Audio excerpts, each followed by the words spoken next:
కరువు తుఫాను కారణంగా రాష్ట్రంలో తీవ్ర నష్టానికి గురైనటువంటి రైతాంగాన్ని ఆదుకోవాలని కోరుతూ ఈరోజు రాష్ట్ర వ్యాప్తంగా అఖిల పక్షాలు రైతు ప్రజా సంఘాల ఆధ్వర్యంలో అన్ని జిల్లా కలెక్టర్ కార్యాలయాల ముందు ఈ ధర్నా నిర్వహిస్తూ ఉన్నాం.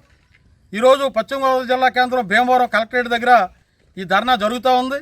ఇవాళ రాష్ట్ర ప్రభుత్వం తుఫాను నష్టానికి గురైనటువంటి రైతాంగాన్ని ఆదుకునే దాంట్లో తీవ్రమైనటువంటి నిర్లక్ష్యాన్ని వహిస్తూ ఉంది.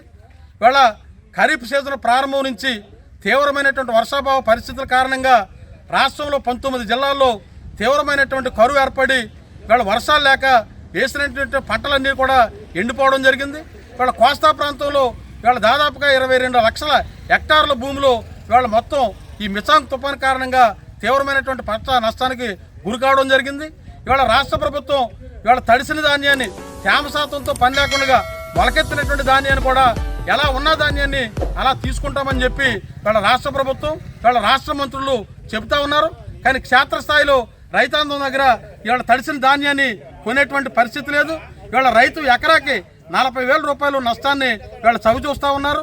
ఈ పెరిగినటువంటి నష్టాలతో రైతు ఇవాళ బతకలేనటువంటి పరిస్థితి, రైతులు ఆత్మహత్యలే శరణ్యమైనటువంటి పరిస్థితిలో ఇవాళ రాష్ట్రంలో రైతాంగం కొట్టుమిట్టాడుతూ ఉంది. అందుకని ఇవాళ జరుగుతున్నటువంటి ధర్నాలో ఇవాళ ప్రధానమైనటువంటి డిమాండ్స్ ఈ వరద అలాగనే మిసాంగ్ తుఫాను నష్టాన్ని జాతీయ విపత్తుగా ప్రకటించాలి.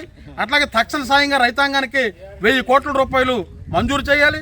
శాశ్వత సహాయంగా 10,000 కోట్ల రూపాయలు ఇవ్వాలి. ఇవాళ వరి ఎకరాకు సంబంధించి 40,000 రూపాయలు నష్టపరిహారం ఇవ్వాలి.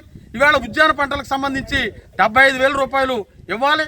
అలాగే వాణిజ్య పంటలకు సంబంధించి ఎకరాకు 50,000 రూపాయలు ఇవ్వాలి. అలాగే వాళ్ళ ఆక్వా రైతాంగాన్ని కూడా తీవ్రమైనటువంటి నష్టాల్లో ఉన్నారు, వారిని కూడా ఆదుకోవాలని చెప్పి ఈరోజు ఈ రాష్ట్ర ప్రభుత్వాన్ని